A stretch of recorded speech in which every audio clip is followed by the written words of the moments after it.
ಒಂದ್ ಸೆಕೆಂಡ್, ನನಗೊಂದು ಪ್ರಕಟಣೆ. ಈಗ ಶಾಸಕರ ದಿನಾಚರಣೆ ಮಾಡಬೇಕಂತೇಳಿ ಪ್ರತಿಯೊಬ್ಬರ ಬೇಡಿಕೆ ಮತ್ತು ಸಲಹೆ ಸೂಚನೆ ಬಂದಿದೆ. ಅದಕ್ಕಾಗಿ ನಾವೊಂದು ಈ ನಮ್ಮ ಅಧಿವೇಶನ ಸಂದರ್ಭದಲ್ಲಿ ಒಂದು ದಿವಸ ಮಾಡಬೇಕೆಂಬ ತೀರ್ಮಾನ ನಾವು ಮಾಡಿದ್ದೇವೆ. ನಿಮ್ಮ ಪ್ರತಿಭೆ ಮತ್ತು ನಿಮ್ಮ ಎಲ್ಲ ಯಾವ ರೀತಿಯ ನಿಮ್ಮ ಟ್ಯಾಲೆಂಟ್ ಇದೆ ಅಂತ ಹೇಳಿ ತಿಳ್ಕೊಳ್ಬೇಕಾದ್ರೆ ನಾವು ನಿಮ್ಗೊಂದು ಚೆಕ್ ಲಿಸ್ಟ್ ಕಳಿಸ್ತೇವೆ. ಯಾವ ಅದೇ ಅಲ್ಲಲ್ಲ ಯಾವ ಸ್ಪೋರ್ಟ್ಸ್ ಅಲ್ಲಿ ತಾವೆಲ್ಲ ಆಸಕ್ತಿ ಇದ್ದೀರಿ. ನಾವು 4-5 ಸ್ಪೋರ್ಟ್ಸ್ ಗಳನ್ನು ಇವತ್ತು ಮೆನ್ಷನ್ ಮಾಡಿ ಕೊಟ್ಟಿದ್ದೇವೆ. ಯಾರೆಲ್ಲ ಯಾವುದರಲ್ಲಿ ಭಾಗವಹಿಸ್ತೀರಿ, ಕ್ರಿಕೆಟ್ ಇರಲಿ, ಕಬಡ್ಡಿ ಇರಲಿ, ಅಥವಾ ಶಟಲ್ ಬ್ಯಾಡ್ಮಿಂಟನ್ ಇರಲಿ, ಟೇಬಲ್ ಟೆನ್ನಿಸ್ ಇರಲಿ, ಚೆಸ್ ಇರಲಿ, ಯಾವುದು ಅದೇ ಯಾವ್ಯಾವ್ದು ಬೇಕು ನಿಮ್ಗೆ ಶೀಟ್ ಕಳಿಸ್ತೇವೆ. ಇದರ ಟಿಕ್ ಮಾಡಿ. ಇಲ್ಲದಂತ ಕ್ರೀಡೆ ನಿಮ್ಗೆ ಗೊತ್ತಿರೋದನ್ನೇ ಬರೆದು ಕೊಡಿ. ನಾವು ಅದನ್ನು ಕ್ರೀಡೆಗಳನ್ನೇ ತಗೋಬೇಡಿ, ಸಾಂಸ್ಕೃತಿಕ ಕಾರ್ಯಕ್ರಮ ಅದು ಕೂಡ ಇದೆ. ಯಕ್ಷಗಾನ ಅದೇ, ಹಾಡುದಾದ್ರೆ ಅದು ಕೂಡ ಇದೆ. ನಾಟಕ ಅವೆಲ್ಲ ತಗೋಬೇಕು, ಕಲೆ. ಆಯ್ತು, ನೀವು ಹೇಳಿ, ಅದಕ್ಕೆ ನಾವು ಚೀಟಿ ಕೊಡ್ತೇವೆ. ಅದನ್ನ ಬರೆದು ಅರ್ಧ ನಮ್ಗೆ ಅದ್ರ ರಿಟರ್ನ್ ಮುಟ್ಟಿಸಿ ಅದ್ರ ಪ್ರಕಾರ ನಾವು ಪ್ಲಾನ್ ಮಾಡ್ತೇವೆ. ಮೊದಲಿಗೆ ನಾವು ಅದಕ್ಕೆ 5 ಮೆಂಬರ್ಸ್ MLAಗಳು 5 ಮೆಂಬರ್ ಕಮಿಟಿ ಟೀಮ್ ಮಾಡಿದ್ದೇವೆ. ಈಗ ಪ್ರತಿಪಕ್ಷ ಒಂದು ಸಂಜೆ ಫ್ಲಡ್ ಮ್ಯಾಚ್ ಮಾಡಿ. ಆಗ ನಮ್ಮ ಶಂಕರಲಿಂಗೇಗೌಡ ಶಿವಲಿಂಗೇಗೌಡರಿಗೆ ಅವರ ಒಳ್ಳೆ ದುರ್ಯೋಧನ್ ಪಾತ್ರ ಮಾಡ್ತಾರೆ. ಪಾಂಡವ್ರ ಕಡೆ ದುರ್ಯೋಧನ್ ಪಾತ್ರ, ಕರ್ಣನ್ ಪಾತ್ರ. ನಾನು ದುರ್ಯೋಧನ್ ಕಡೆನಲ್ಲ, ಪಾಂಡವ್ರ ಕಡೆ ಪಾತ್ರ ಮಾಡಕ್ಕೆ ವಹಿಸಿಲ್ಲ ನಿಮ್ಗೆ. ಪಾತ್ರ ಶಿವಲಿಂಗೇಗೌಡರಿಗೆ ಪಾತ್ರ ನಾನು ಮಾಡಿದ್ದೆ. ಅಭಿನಯಿಸಕ್ಕೆ ನಿಮ್ಗೆ ಅವಕಾಶ ಮಾಡಿಕೊಡ್ತೀನಿ. ಇವರೇ ಡೈಲಾಗ್ ನೋಡಿ. ಶಿವಲಿಂಗೇಗೌಡರು ಎಲ್ಲ ಶಾಸಕ ಪ್ರೇರಣೆ. ಅವರು ಯಾಕೆಂದ್ರೆ ಅವ್ರು ಮುಂದೆ ನಿಂತು ನಾನು ನಿಂತ ಆ ಪಾತ್ರ ಮಾಡ್ತಾ ಹೇಳಿದೆ. ತಾವೆಲ್ಲರೂ ಅವರಿಗೆ ಸೂಟ್ ಆಗೋ ರೀತಿಯಲ್ಲಿ ಬೇರೆ ಬೇರೆ ಪಾತ್ರಗಳಿಗೆಲ್ಲ ತಾವು ಸೆಟ್ ಆಗಿ ಯಾರು ಏನೆಲ್ಲ ತಾವಿದಾಗ್ತದೆ ಅದಕ್ಕೊಂದು. ಅದಕ್ಕಾಗಿ ನಿಮ್ಮೆಲ್ಲರ ಸಹಕಾರ ನಾನು ಯಾಚಿಸ್ತೇನೆ. ತಾವು ಮುಂದುವರಿಸಿ. ಸನ್ಮಾನ್ಯ ಅಧ್ಯಕ್ಷರೇ, ತಾವು ತಗೋತೀರಿ ಅಂತ ಹೇಳಿದ್ರೆ ಕೆಳಗೆ ಮೇಲ್ಮನೆಯಲ್ಲಿರ್ತಕ್ಕಂಥ ಕಾರ್ಯವನ್ನು ಮುಗಿಸ್ಕೊಂಡು ಬರ್ತೀವಿ. ಅಲ್ಲೇ ಮಂಡಿಸ್ಬಿಟ್ಟು ತಗೊಂಡ್ಬಂದ್ಬಿಡಿ ಬೇಕಾದ್ರೆ. ಇವ್ರು ಮಾತಾಡಿದ ತಕ್ಷಣ ನಾಯಕರು ಮಾತಾಡಿದ ನಂತರ ನೀವು ತಗೊಳ್ಳಿ. ಸುನಿಲ್ ಕುಮಾರ್ ಸರ್, ಊಟ ಆದ್ಮೇಲೆ ಇನ್ನು ನಾವು 4 ಗಂಟೆಗೆ ಸರ್. ಓಕೆ, ಆಯ್ತು. ಸನ್ಮಾನ್ಯ ಅಧ್ಯಕ್ಷರೇ, ತಾವು ರಾಜ್ಪಾಲರ ಭಾಷಣ ವಂದನೆ ಮಾಡುವಂಥದ್ದಕ್ಕೆ ನನಗೆ ಅವಕಾಶ ಕೊಟ್ಟಿದ್ದೀರಾ. ನಾನು ಕಳೆದ ಈ ಸರ್ಕಾರ ಬಂದ ಮೇಲೆ 3 ರಾಜ್ಯಪಾಲರ ವಿಧಾನಮಂಡಲದ ಭಾಷಣ ಅಂತೇಳಿ ಇದೆ. 23, 24, 25. ಆ 3ರಲ್ಲೂ ಪಾರದರ್ಶಕ, ಅಭಿವೃದ್ಧಿ ಪಥ, ದೇಶದಲ್ಲೇ ಮಾದರಿ, ಈ 3 ಈ ಪದದಲ್ಲಿ ಕಾಮನ್ ಆಗಿ ತೋರಿಸಿದ್ದೀರಾ. ಅಂದ್ರೆ ರಾಜ್ಯಪಾಲರ ಕೈಯಲ್ಲಿ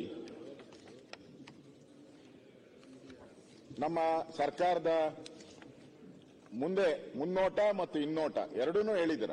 ಹಿಂದೆ ಏನ್ ಮಾಡಿದಿರಿ, ಮುಂದೆ ಏನ್ ಮಾಡ್ತೀರಿ ಅಂತಾನು ಹೇಳಿದಿರಿ. ಇಲ್ಲಿ ನನಗನ್ಸುವಂಥದ್ದು, ರಾಜ್ಯಪಾಲರ ಕೈಯಲ್ಲಿ ಬರೀ ಸುಳ್ಳಿನ ಸರಮಾಲೆ, ಬರೀ ಸುಳ್ಳು ಸುಳ್ಳು ಸುಳ್ಳು ಸುಳ್ಳು ಬಿಟ್ರೆ ಬೇರೆ ಏನು ಕಾಣಿಸೋದೇ ಇಲ್ಲ. ಆದ್ರೆ ನಮ್ಮ ಕಾಂಗ್ರೆಸ್ಸಿನ ಸ್ನೇಹಿತರು ಸದಾ ಅವ್ರದೇನೋ ಪೇಟೆಂಟ್ ತಗೊಂಡಕ್ಕೆ, ಈ ಯಾವುದು ಸಂವಿಧಾನದ ಪುಸ್ತಕ ಪೇಟೆಂಟ್ ಡೆಲ್ಲಿಯಲ್ಲಿ ಇಟ್ಕೊಂಡ್ರು, ಅದನ್ನ ನೋಡಿ ಇವರು ಇಟ್ಕೊಂಡ್ರು ಎಲ್ಲರೂ. ಏನೂ ಇಲ್ಲ, ಅಲ್ಲ ಮಹಾರಾಷ್ಟ್ರದಲ್ಲೂ ಇಟ್ಕೊಂಡ್ರು. ನೋಡಿ, ಸಂವಿಧಾನದ ಒಂದು ಅರ್ಥವನ್ನ ನಮ್ಮ ಕಾಂಗ್ರೆಸ್ ಅವರು ಸರಿಯಾಗಿ ಅರ್ಥ ಮಾಡ್ಕೊಂಡಿಲ್ಲ ಅಂತ ಅನ್ಸುತ್ತೆ. ರಾಜ್ಯಪಾಲರ ಹುದ್ದೆ ಒಂದು ಸಂವಿಧಾನದ ಘನತೆ, ಗೌರವವನ್ನ ಎತ್ತಿ ಹಿಡಿಯುವಂತ ಹುದ್ದೆ. ನಾವೇನೇ ಸರ್ಕಾರ ಆದೇಶ ಮಾಡಿದ್ರು ಕೂಡ ಗವರ್ನರ್ ಸೈನ್ ಆಗಿಲ್ಲ ಅಂದ್ರೆ ಆದೇಶ ಆಗದೇ ಇಲ್ಲ. ನಮ್ಮ ಎಲ್ಲ ಇಲ್ಲಿ ಕೂತಿರೋರೆಲ್ಲ ಪ್ರಿಯಾಂಕಾ ಇಂದ ಹಿಡಿದು ಎಲ್ಲರನ್ನು ಕೂಡ ಅವರೇ ಪ್ರಮಾಣ ವಚನ ಬೋಧನೆ ಮಾಡಿರೋದು ಇವರಿಗೆಲ್ಲ. ಅದಾದ್ಮೇಲೆ ಇವರು ಮಂತ್ರಿ ಆಗಿರೋದು. ಅದಾದ್ಮೇಲೆ ರಾಜಭವನದ ಪುಸ್ತಕಕ್ಕೆ ಸೈನ್ ಹಾಕಿದ್ರು. ಆ ಸೈನ್ ಹಾಕದ್ಮೇಲೆ ಇವರು ಮಂತ್ರಿ ಆಗೋದ್ರು. ಮುಖ್ಯಮಂತ್ರಿಗಳಿದಾರಲ್ಲ, ಅವರು ಇಲ್ಲಿಗೆ ಮಾತ್ರ ಶಾಸಕಾಂಗ ಇದೆಯಲ್ಲ, ಇಲ್ಲಿಗೆ ಮಾತ್ರ ಅವ್ರ ನಾಯಕರು. ಗವರ್ನರ್ ಇದಾರಲ್ಲ, ನ್ಯಾಯಾಂಗಕ್ಕೂ ಅವರೇ ಬೋಧನೆ ಮಾಡುವಂಥದ್ದು. ಜಡ್ಜ್ಗಳು, ಚೀಫ್ ಜಸ್ಟಿಸು ಅವರೆಲ್ಲ ಪ್ರಮಾಣ ವಚನ ತಗೊಬೇಕಾದ್ರೆ ಮುಖ್ಯಮಂತ್ರಿಗಳು ಹೋಗಿ ಬೋಧನೆ ಮಾಡಲ್ಲ, ಗವರ್ನರೇ ಬೋಧನೆ. ಅಂದ್ರೆ ಎಲ್ಲ ಕರ್ನಾಟಕದಲ್ಲಿರೋ ಎಲ್ಲ ಅಂಗಗಳಿಗೂ ಅವರೇ ಚೀಫ್. ನೀವು ಒಂದು ರೀತಿ ಅವರಿಗೆ ಅವಮಾನ ಮಾಡ್ತಾ ಇದ್ದೀರಾ, ಈಗ ಅಪಮಾನ ಮಾಡ್ತಾ ಇದ್ದೀರಾ, ಅವ್ರಿಗಿದ್ದಂತ ಅಧಿಕಾರಗಳನ್ನ ಕಸಿತಾ ಇದ್ದೀರಾ. ಈಗ ನ್ಯಾಚುರಲ್ ಆಗಿ ಅವರಿಗೆ ಯೂನಿವರ್ಸಿಟಿಗಳಲ್ಲಿ ಕುಲಪತಿಯಾಗಿ ಕೆಲಸ ಮಾಡುವಂಥದ್ದು, ಅದರ ಆಗುವೋಗಳನ್ನ ನೋಡುವಂಥದ್ದು, ಇವೆಲ್ಲ ಅವರಿಗೆ ಇದ್ದಂಥದ್ದು. ಅದರಲ್ಲೂ ನಮ್ಮ ಪ್ರಿಯಾಂಕಾ ಅವರು ಮುಂಚೂಣಿ ಹೋಗಿ ಅವ್ರ ಇಲಾಖೆಯಲ್ಲೇ ಫಸ್ಟ್ ತೆಗಿಯಕ್ಕೆ ಅಲ್ಲಿಂದ ಎತ್ತಂಗಡಿ ಪೈಲಟ್ ಪ್ರಾಜೆಕ್ಟ್ ಫಸ್ಟ್ ಬಿಡೋದು ಯಾವ್ದಾನ ಒಂದು, ಆಮೇಲೆ ಸಕ್ಸಸ್ ಆದ್ರೆ ಉಳಿದದ್ನೆಲ್ಲ ಮಾಡ್ಲಿ ಅಂತ ಅವ್ರು ಅಂದ್ರೆ ಮುಂದೆತ್ತು. ನಾನು ಕರ್ನಾಟಕದ ಮಾತಾಡ್ತಾ ಇದ್ದೀನಿ. ನಾನು ಗುಜರಾತ್ ಮಾತಾಡಿದಾಗ ಬನ್ನಿ ಗುಜರಾತ್ ಅಲ್ಲಿ ಮಾತಾಡೋಣ, ಅಲ್ಲಿ ನಿಮ್ಮ MLA ಗಳವರೇ ಹೇಳಿ. ಅಲ್ಲಿ ಅಲ್ಲ, ಗುಜರಾತ್ ಅಲ್ಲೂ ಯಾವ್ದೋ ಒಂದು ವಿಶೇಷವಾಗಿರುವಂತ ವಿಶ್ವವಿದ್ಯಾನಿಲಯ ತಗೊಂಡು ಇಡೀ ರಾಜ್ಯದ ವಿಚಾರದಲ್ಲಿ ಮಾತಾಡ್ತಿದ್ದಾರೆ. ಅಲ್ಲೆಲ್ಲೂ ಒಂದೇ ಒಂದು ಯೂನಿವರ್ಸಿಟಿ ಸನ್ಮಾನ್ಯ ರಾಮಲಿಂಗ ರೆಡ್ಡಿ ಅವರೇ ಅಲ್ಲ, ಅದೇ ರೀತಿ ಅಲ್ಲ. ನಿಮ್ಮ ಈಗ ಇಡೀ ರಾಜ್ಯದಲ್ಲಿರುವಂತ ಎಲ್ಲಾ ವಿಶ್ವವಿದ್ಯಾನಿಲಯದ್ದು ಏನೊಂದು ಕುಲಾಧಿಪತಿಗಳಾಗಿದ್ದಾರಲ್ಲ ರಾಜ್ಯಪಾಲರು, ಅದನ್ನೆಲ್ಲ ಅಲ್ಲಾಡಿಸ್ಲಿಕ್ಕೆ, ಅದಕ್ಕೆ ಚ್ಯುತಿ ತರಲಿಕ್ಕೆ ಪ್ರಯತ್ನ ಇವತ್ತು ಸರ್ಕಾರದಿಂದ ಆಗ್ತಿದೆ. ಬಹಳ ಸ್ಪಷ್ಟವಾಗಿ ನಾನು ಒಂದ್ ಸ್ವಲ್ಪ ಏನ್ ವೇಷದಲ್ಲಿ ಏನಿಲ್ಲ, ನಿಮ್ಗೇನು ಅಧಿಕಾರ ಇದೆ ಅಂತ ನಡೆಸ್ತಾ ಇದ್ದೀರಾ, ಅದನ್ನ ನಾವೇನು ನಿಮ್ ತಿಳುವಳಿಕೆ ಮೂಡಿಸುವಂತ ಪ್ರಯತ್ನ ಮಾಡ್ತಾ ಇದೀವಿ. ನಿಮ್ಗೆ ಅಧಿಕಾರ ಇದೆ ಅಂತ ನಡೆಸ್ಕೊಂಡು ಹೋಗೋದು ಒಂದ್ ಭಾಗ ಆಯ್ತು. ಪ್ರಿಯಾಂಕಾ ಅವರೇ, ಒಟ್ಟು ನಾವೆಲ್ಲ ಬಂದಿರೋದು ರಾಜ್ಯದ ಜನರು ಒಳ್ಳೇದ್ ಮಾಡಬೇಕು ಅಂತ. ನಿಮ್ ಪ್ರಗತಿ ಪರವಾಗಿ ನಾನು ಹೇಳಿದೆ ಅವತ್ತು, ಈ ರೀತಿ ಎಲ್ಲ ಒಂದ್ ಕಡೆ ಅಧಿಕಾರ ಅವರಿಂದ ಕಸ್ಕೊಳ್ಳೋದಲ್ಲ, ಒಂದು ಸುಧಾರಣೆ ತರಬೇಕು. ಈಗ 75 ವರ್ಷ 77 ವರ್ಷ ಆಗ್ತಾ ಬರ್ತಿದೆ. ಬೋರ್ಡ್ ಆಫ್ ಗವರ್ನರ್ ಕಾನ್ಸೆಪ್ಟ್ ನಾವೇ ಇದೆ ಖಾಸಗಿ ಯೂನಿವರ್ಸಿಟಿಗಳಿಗೆ ಬೋರ್ಡ್ ಆಫ್ ಗವರ್ನರ್ ಕಾನ್ಸೆಪ್ಟ್ ಕೊಡ್ತಿರ್ತೀವಿ ಅಂತ ಪ್ರಗತಿ ಪರವಾಗಿ ತಗೊಳ್ಳಿ. ಇವತ್ತೇನು ರಾಜ್ಯಪಾಲರ ವಿಚಾರದಲ್ಲಿ ನಮ್ಮ ಸನ್ಮಾನ್ಯ ಪ್ರತಿಪಕ್ಷ ನಾಯಕರು ಹೇಳ್ತಿದ್ದಾರೆ ಬಹಳ ಸ್ಪಷ್ಟವಾಗಿ, ಅಂತ ಉನ್ನತ ಸ್ಥಾನದ ಅಂತ ವ್ಯಕ್ತಿಗೆನೆ ಆಸ್ಥಾನಕ್ಕೆ ಚ್ಯುತಿ ಬರೋ ರೀತಿಯಲ್ಲಿ ನಡ್ಕೋತಾ ಇದ್ದಾರೆ ಎಲ್ಲಾ ವಿಚಾರದಲ್ಲೂ. ಅದು ಅವರ ಚಾನ್ಸಲರ್ ಸ್ಥಾನ ಕಿತ್ಕೊಳ್ಳುವಂತದ್ದಾಗ್ಲಿ, ಅಥವಾ ಅವರ ಸ್ಥಾನಕ್ಕೆ ಧಕ್ಕೆ ಬರುವಂತದ್ರಲ್ಲಿ ಅವರ ವರ್ತನೆ ಆಗಲಿ, ಅವರಿಗೆ ಬೆದರಿಕೆ ಹಾಕೋದು, ಅವರಿಗೆ ಬೆದರಿಕೆ. ನಿಮ್ಮ ರಾಜಭವನ್ ಚಲೋದಲ್ಲಿ ನಿಮ್ಮ ಕಚೇರಿಗೆ ನುಗ್ತೀವಿ ಅಂತ ಬಹಳ ಒಬ್ಬರ ವಿಧಾನ ಪರಿಷತ್ ಸದಸ್ಯರು ಹೇಳ್ತಾರೆ. ಸನ್ಮಾನ್ಯ ಅಧ್ಯಕ್ಷರೇ, ಉಪಾಧ್ಯಕ್ಷರೇ, ಒಂದ್ ಕಡೆ ಗವರ್ನರ್ಗೆ ಅಪಮಾನ, ಶಾಸಕಾಂಗ, ಕಾರ್ಯಾಂಗ, ನ್ಯಾಯಾಂಗ ಇದರೆಲ್ಲರ ಚೀಫ್ ಅವರು. ಅವ್ರನ್ನ ರಾಜ್ಯಪಾಲರು ಅಂತ ಹೇಳಿದ್ರೆ ಸರ್ಕಾರದ ಕೈಗೊಂಬೆ ಅಂತ ತಿಳ್ಕೊಂಡ್ಬಿಟ್ಟಿದ್ದಾರೆ. ಸರ್ಕಾರದ ಕೈಗೊಂಬೆ ಅಲ್ಲ, ಅವ್ರಿಗೆ ಅಧಿಕಾರ ಇದೆ. ಯಾವುದೇ ಬಿಲ್ ಹೋದ್ರಿ, ಯಾರಾದ್ರೂ ಜನ ಕಂಪ್ಲೇಂಟ್ ಮಾಡಿದ್ರು ಅದಕ್ಕೆ ಸರ್ಕಾರಕ್ಕೆ, ಚೀಫ್ ಸೆಕ್ರೆಟರಿಗೆ, ಮುಖ್ಯಮಂತ್ರಿಗಳಿಗೆ ಕ್ವಶನ್ ಮಾಡುವಂತ ಅಧಿಕಾರ ಇದೆ. ಅದಕ್ಕೆ ಉತ್ತರ ಕೊಡಬೇಕಾಯ್ದು ಸರ್ಕಾರದ ಕರ್ತವ್ಯ. ಈಗೇನೋ ಹೊಸದಾಗಿ ಏನೋ ಚೀಫ್ ಸೆಕ್ರೆಟರಿ ಮೊದಲೇ ಡೈರೆಕ್ಟ್ ಆಗಿ ಕೊಡ್ತಾ ಇದ್ರು, ಅವ್ರನ್ನೂ ಕೊಡಬಾರ್ದು.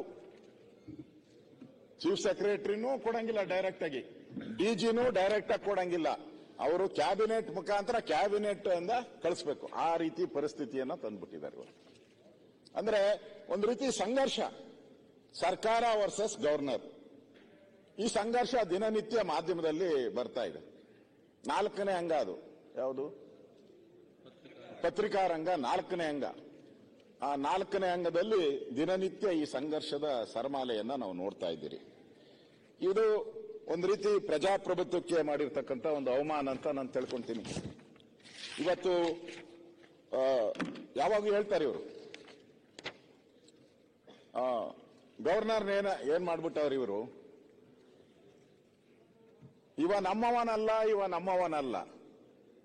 ಬೇರೆ ಸಂದರ್ಭದಲ್ಲಿ ಹೇಳ್ತಾರೆ ಇವ ನಮ್ಮವನೆಂದಸಯ್ಯ ಕೂಡಲ ಸಂಗಮ ದೇವ. ನೀವು ಅಲ್ಲಿಂದಾನೆ ಬಂದಿರೋರು. ಬೇರೆ ಟೈಮಲ್ಲಿ ಹೇಳ್ತಾರೆ. ಈ ಗವರ್ನರ್ ವಿಚಾರ ಬಂದ್ರೆ ಇವ ನಮ್ಮವ ಅಲ್ಲ ಅಂತ ಹೇಳ್ತಾರೆ. ಸೈನ್ಗೆ ಅಲ್ಲೇ ಹೋಗ್ತಾರೆ. ಇಲ್ಲಿ ಇವತ್ತು ಗವರ್ನರ್ ಅವ್ರಿಗೆ ಕರೆದು ಅವ್ರ ಕೈಲಿ ಏನು ಬಹುಪರಾಕ್ಗಳನ್ನ ಹಾಕ್ಸ್ಕೊಂಡಿದ್ದಾರೆ. ನಮ್ ಗವರ್ನರ್ ಬೇರೆ ಗವರ್ನರ್ ತರ ಅಲ್ಲ, ಪಾಪ ಒಳ್ಳೆಯವರು. ಬೇರೆ ಗವರ್ನರ್ಗಳನ್ನೆಲ್ಲ ನೋಡ್ತಾ ಇದ್ದೀರಾ ನೀವು, ತಮಿಳುನಾಡಲ್ಲಿ ನೋಡಿದ್ದೀರಾ, ಯಾವ ಪಕ್ಷ ಯಾವ ಸರ್ಕಾರ ಬೇರೆ ಕೇರಳದಲ್ಲಿ ಎಲ್ಲ ನೋಡಿದ್ದೀರಾ. ನಮ್ ಗವರ್ನರ್ ದಲಿತ, ನನ್ಗೆ ಗೊತ್ತು, ಅವರು ನಮ್ಮ ಇನ್ಚಾರ್ಜ್ ಆಗಿದ್ರು, ಕರ್ನಾಟಕದ ಇನ್ಚಾರ್ಜ್ ಆಗಿದ್ರು, ಮತ್ತೆ ಕೇಂದ್ರದಲ್ಲಿ ಮಂತ್ರಿ ಆಗಿದ್ರು. ಬಹಳ ಸಜ್ಜನ ವ್ಯಕ್ತಿ, ಸಜ್ಜನರಲ್ಲಿ ಸಜ್ಜನ ವ್ಯಕ್ತಿ.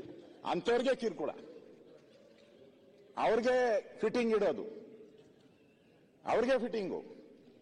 ಅವ್ರೇನ ಒಂದು ಬಿಲ್ಲನ್ನ ವಾಪಸ್ ಮೊನ್ನೆ ಯಾವ್ದೋ ಇದು ಫೈನಾನ್ಸ್ ಮೈಕ್ರೋ ಫೈನಾನ್ಸ್ ಬಿಲ್ ವಾಪಸ್ ಕಳಿಸ್ತರು. ಅವರೇನು ಕಳಿಸ್ತರು, ಈ RBI ರೂಲ್ಸ್ ಏನಿದೆ ಆ RBI ರೂಲ್ಸ್ ಅನ್ನ ಫಾಲೋ ಮಾಡಿ ನೀವು ಮಾಡಿ. ಯಾಕಂದ್ರೆ ಹಿಂದೆ ನೀವು ಸರ್ಕಾರನೇ, ಕೇಂದ್ರ ಇರ್ಬೋದು, ರಾಜ್ಯ ಸರ್ಕಾರ ಇರ್ಬೋದು, ಈ ಬ್ಯಾಂಕ್ಗಳಿಗೆ ಒಂದು ಅಧಿಕಾರ ಕೊಟ್ಟಿದ್ದಾರೆ. ಯಾವ ರೀತಿ ನೀವು ಸಾಲ ಕೊಡಬೇಕು, ಯಾವ ರೀತಿ ಸಾಲ ವಸೂಲಿ ಮಾಡಬೇಕು, ಕೋರ್ಟ್ಗಳಿಗೆ ಅದು ಕೊಟ್ಟಾರೆ. ಅದನ್ನು ವೈಲೇಟ್ ಮಾಡಬೇಡಿ ಅಂದ್ರು. ತಗೋ ಇಮಿಡಿಯೇಟ್ ಆಗಿ. ಯಾಕಂದ್ರೆ ಇಲ್ಲಿ ಒದಿತಾ ಇದ್ರಲ್ಲ, ಜನ ಒದಿತಾ ಇದ್ರು, ಸಾಯ್ತಾ ಇದ್ರು. ಇಲ್ಲಿ ಮೈಕ್ರೋ ಫೈನಾನ್ಸ್ ಅವಳಿಯಿಂದ ಜನ ಆತ್ಮಹತ್ಯೆ ಮಾಡ್ಕೊಂತ ಇದ್ರು, ಊರುಗಳು ಬಿಟ್ಟು ಹೋದ್ರು. ಅವ್ರಿಗೆ ಆ ಕಾಟ ರಾಜ್ಯಪಾಲರದಲ್ಲ. ಈ ಕಾಟ ತಪ್ಪಿಸ್ಕೊಳಕೋಸ್ಕರ ಗವರ್ನರ್ ಹಾಕ್ಬಿಟ್ರು. ಎಲ್ಲ ತಪ್ಪು ಮಾಡಿದ್ದು ಇವರು, ಆಪಾದನೆ ಮಾಡಿದ್ದು ಗವರ್ನರ್ ಅವ್ರ ಮೇಲೆ. ಇವತ್ತು ಅದಕ್ಕಿಂತ ಮುಂಚೆ ಹೋಗಿ ಇವ ನಮ್ಮವ ಅಲ್ಲ, ನಮ್ಮ ಅಲ್ಲ ಅಂತ ಹೇಳಿದ್ರು. ಇನ್ನೊಬ್ಬರು ನಮ್ಮ ಗೌರವಾನ್ವಿತ MLC ಅವರು, ಹೆಸರು ಹೇಳಲ್ಲ ನಾನು, ನಮ್ಮ ಗೌರವಾನ್ವಿತ MLC ಅವರು ಅವರೊಂದು ಆವಾಜ್ ಬಿಟ್ರು, ಮೇರಿ ಆವಾಜ್ ಸುನೋ, ಮೇರಿ ಆವಾಜ್ ಸುನೋ. ನಿಮ್ಮೂರವರು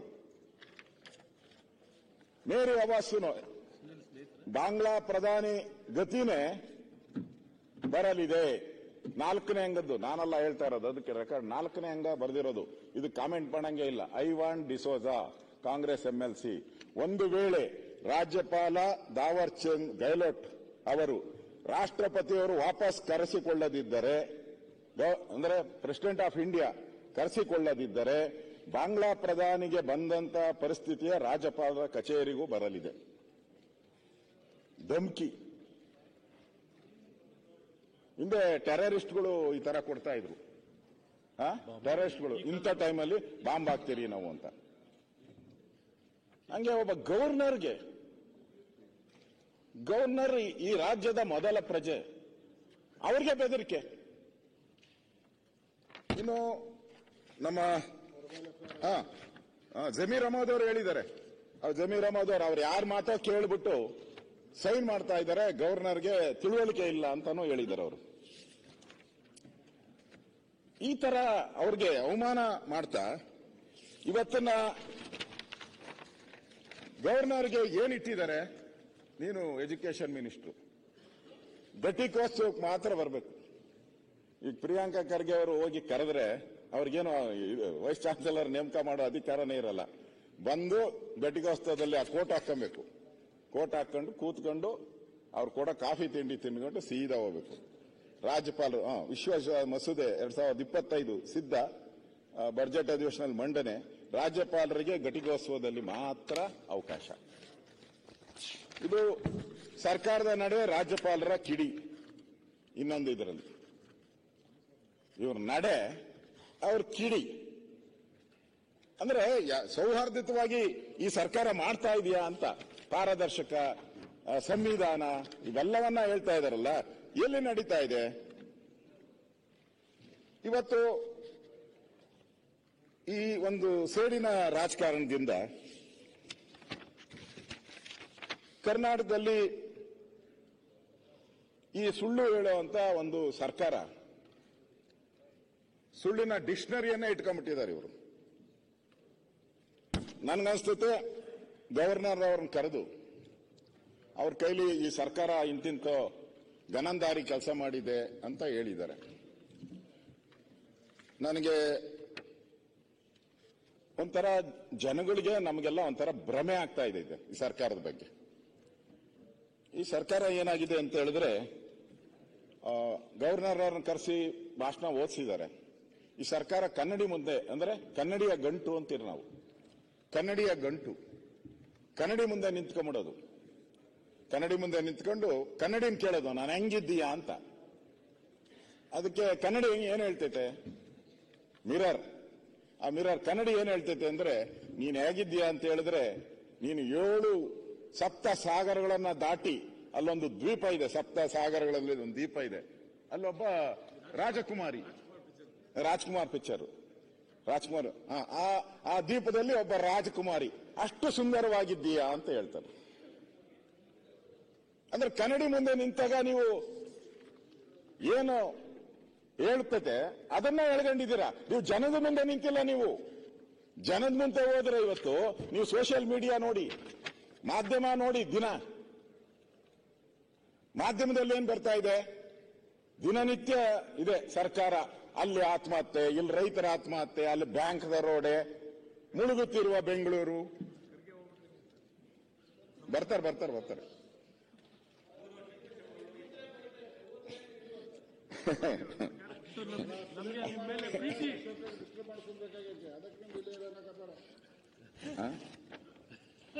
ಆಮೇಲೆ ಅಧ್ಯಕ್ಷರೇ, ಈಗ ಬಂದೇ ಬರ್ತಾರೆ. ನಾನು ಹೇಳಿದ್ಮೇಲೆ ಈಗ ಬಂದೇ ಬರ್ತಾರೆ. ನೀವು ಬೇಡ ಅಂದ್ರೂ ಬರ್ತಾರೆ.